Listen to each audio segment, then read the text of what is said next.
Letitia James may begin seizing Trump's assets and properties as soon as Monday, as Trump's debt is due and he can't pay. As Kevin O'Leary says, $500 million bonds don't exist. It's never happened before. It's impossible for anyone to pay. Unfortunately, for this country, we are plagued by people who are both evil, stupid, or one or the other, and that creates very serious problems. There's no way Donald Trump, even with a net worth of $2.6 billion, can get $500 million liquid. He's going to have to sell his buildings or see them taken from him. You know, I think a lot of people make this mistake. Perhaps just me. Growing up, there is a misunderstanding due to a lack of wisdom as to how things actually take place when states collapse into authoritarianism. We grew up hearing these stories of people being taken by the Gestapo, taken by the Gulag. I believe the Gulag was actually the department, not the place. I heard a story from a friend in Ukraine about two neighbors, and they didn't like each other. So one neighbor called the police and said, "My neighbor is talking about how communism is bad." The next day, the house was completely empty. They cleared it out like that. We hear these stories, and we assume that when it gets bad, when we are in the dictatorship, the authoritarianism, there will be actions taken by the state without justification. That simply the state will decree, "Donald Trump, you're an enemy of the state, and we are going to take your belongings." That's not how it goes. There's always an underlying claim to justify the actions being taken. What we are witnessing right now is the use of state force and violence against the frontrunner for the presidential election by his political opponents. It is no more simple. It is no more complicated. It's just this.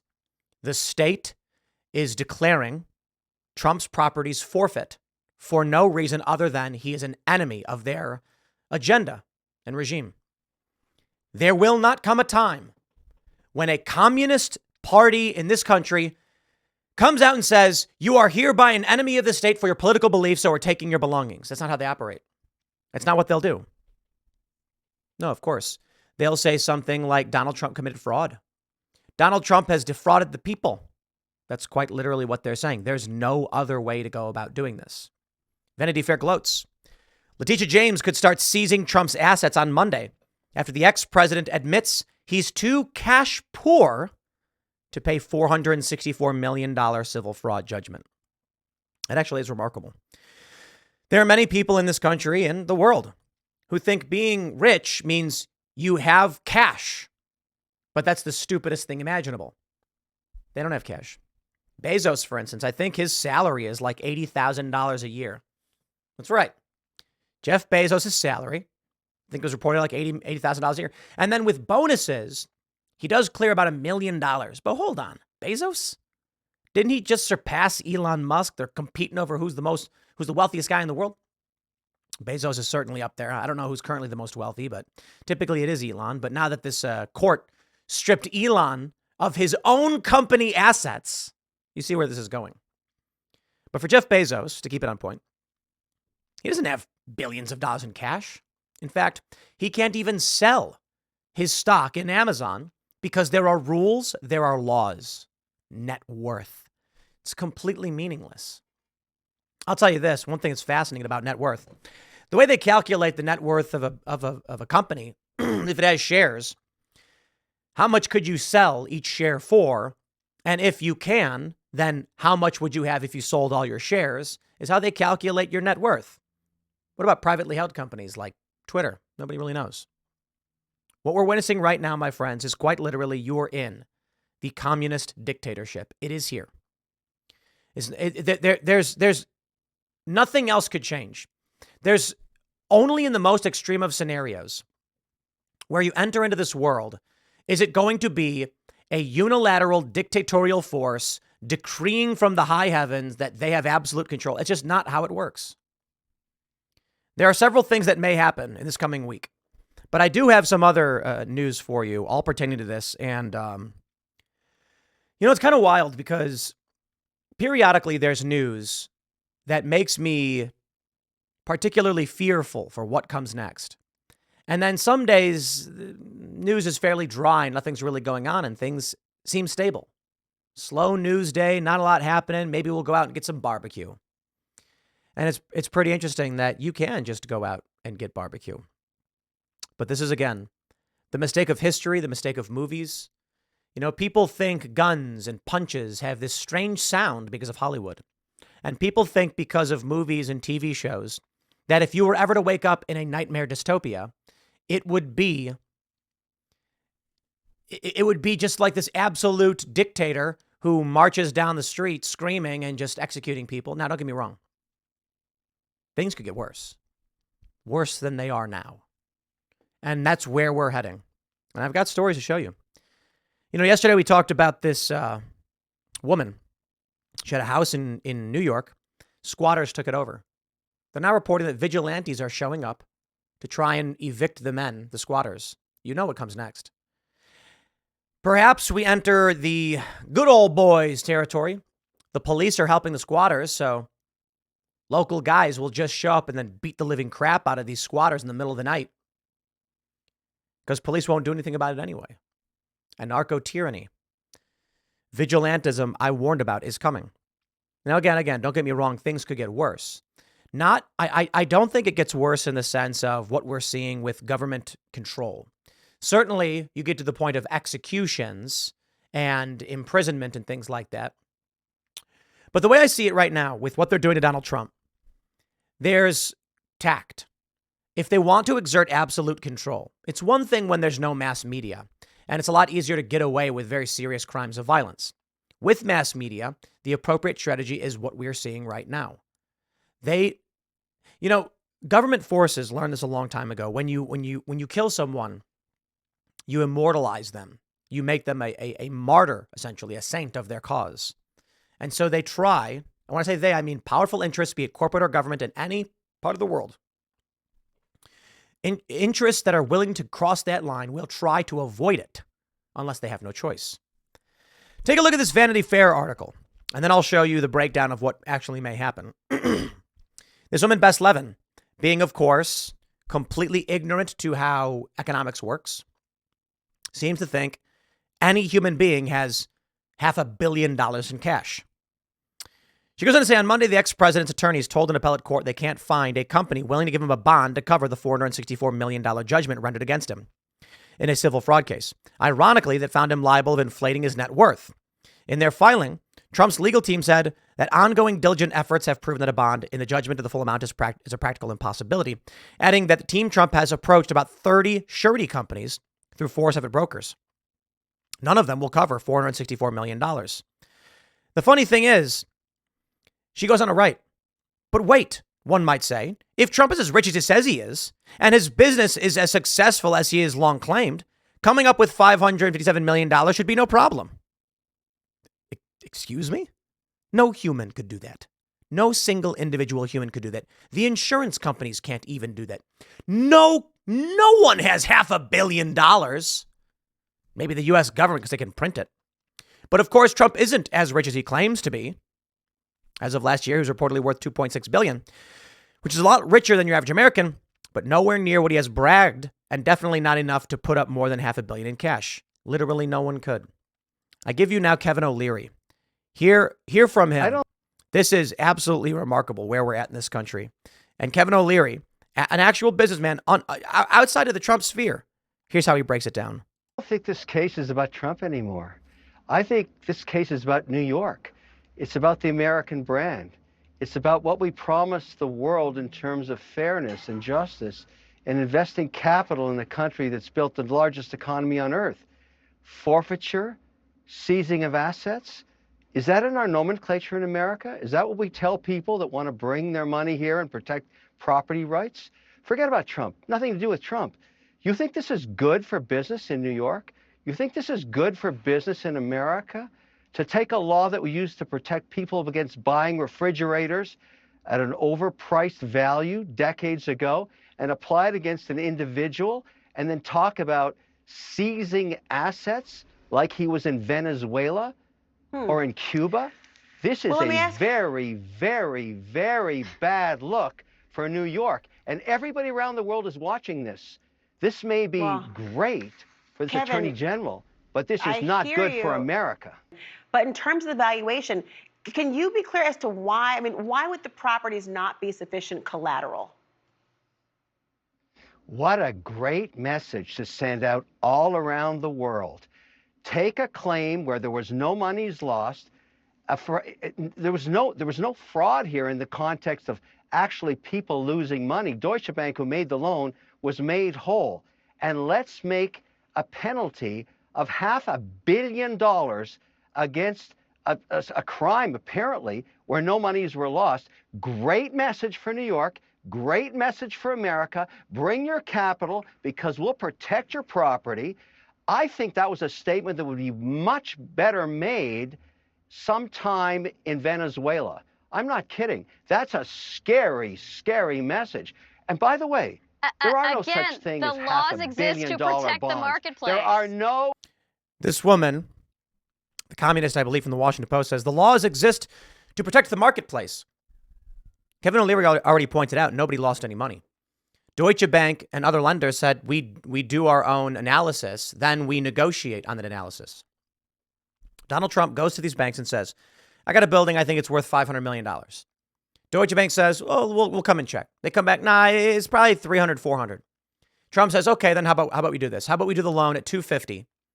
We'll split the difference. I say 5, you say 4. I only want a 50% loan. How about you call it 250, leaning towards my side, but still a smaller loan than we can get. Deutsche Bank says 200. That's your loan amount. Building's collateral. Trump says, you got it. Trump then pays back the loan. Deutsche Bank says everything worked out perfectly, and that's normal business. The smirking communist in New York represents the idiocy, the ignorance, and I mean the fault, for the most part, of the generations before us who allow this stuff. And look, I'm sorry if you're older, but the machine was trending in this direction. As the saying goes, strong men make good times, good times make weak men make hard times make strong men.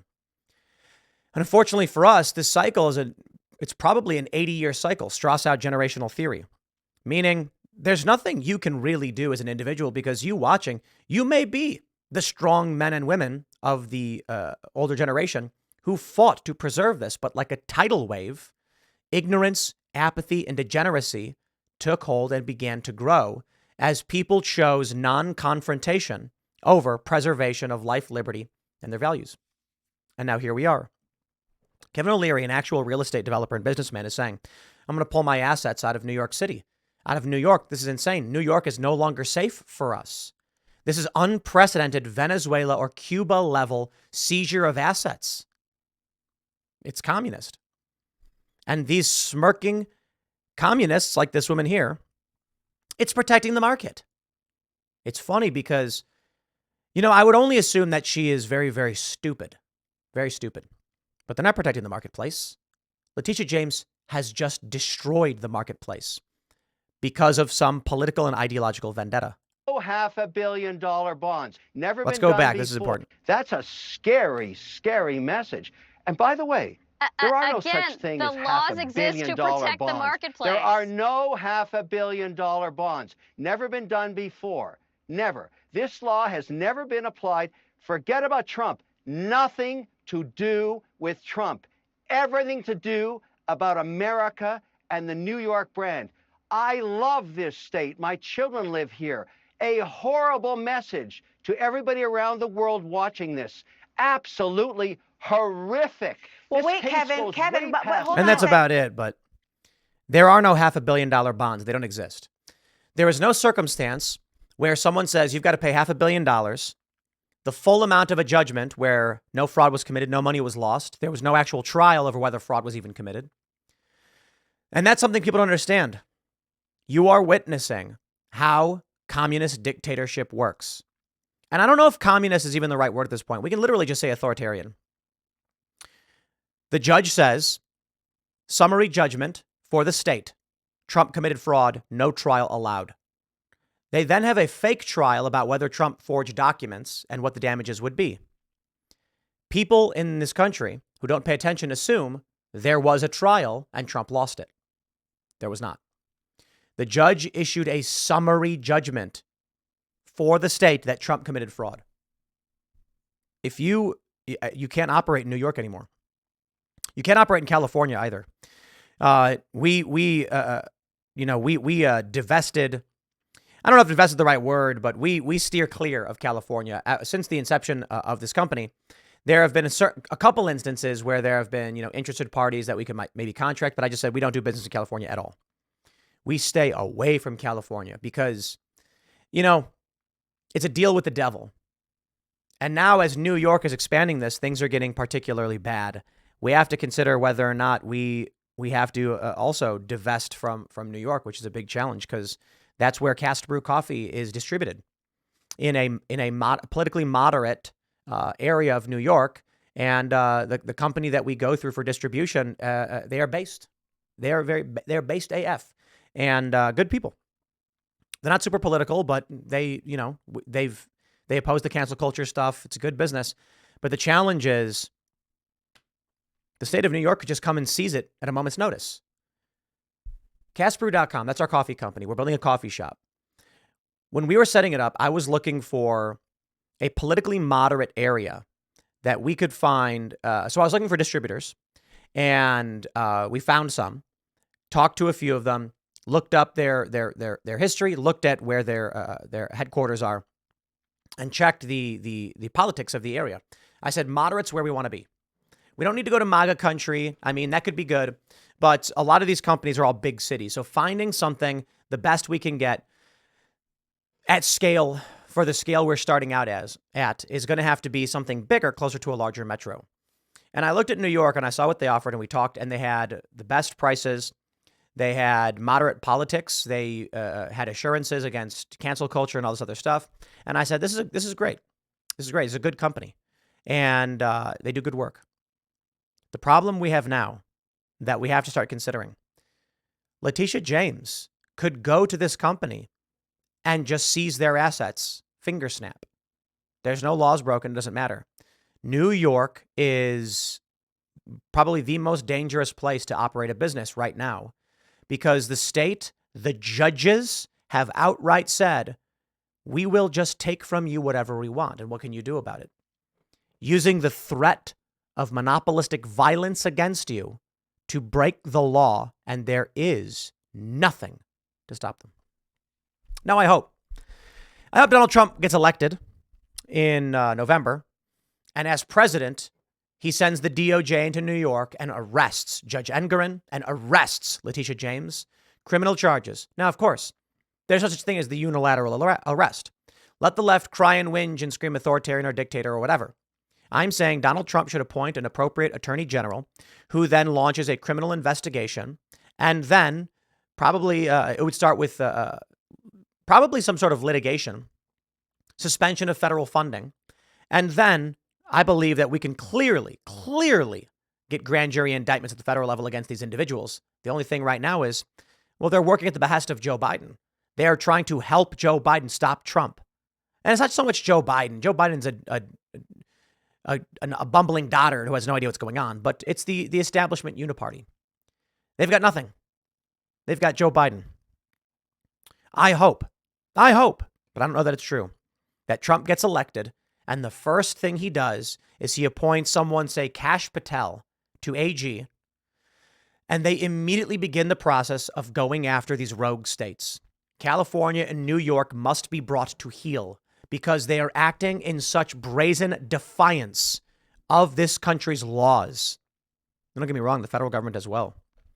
Some of the other news that we have right now is that last night, the Supreme Court allowed Texas to enforce its immigration law.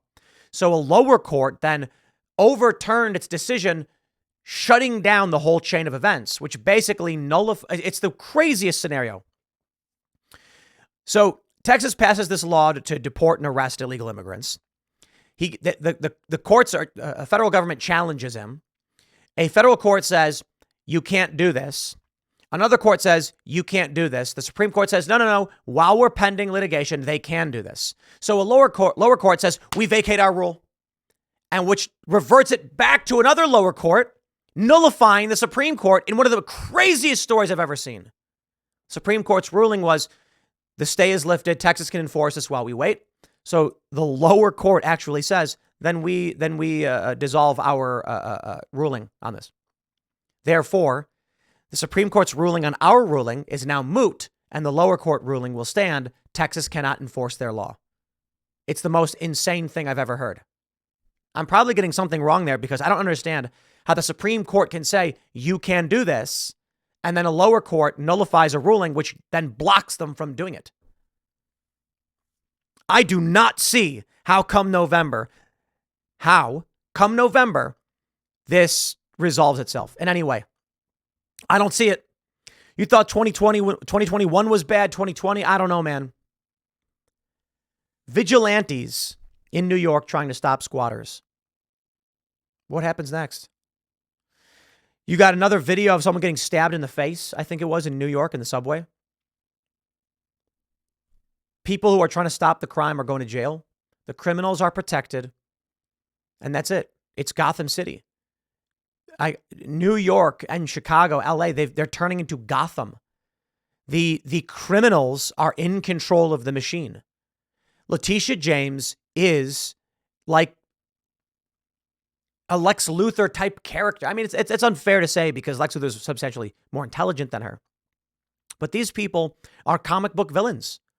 It is the criminal underbelly winning political power, allowing their friends to run rampant and destroy everything, steal homes, steal from banks, and then attack anyone who dares oppose them. That's where we're currently at.